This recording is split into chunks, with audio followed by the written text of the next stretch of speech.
उपचारको लागि है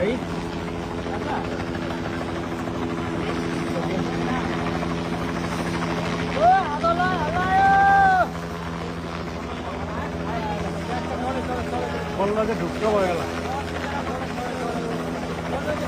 जस्तो उडाउँछ होला भइदियो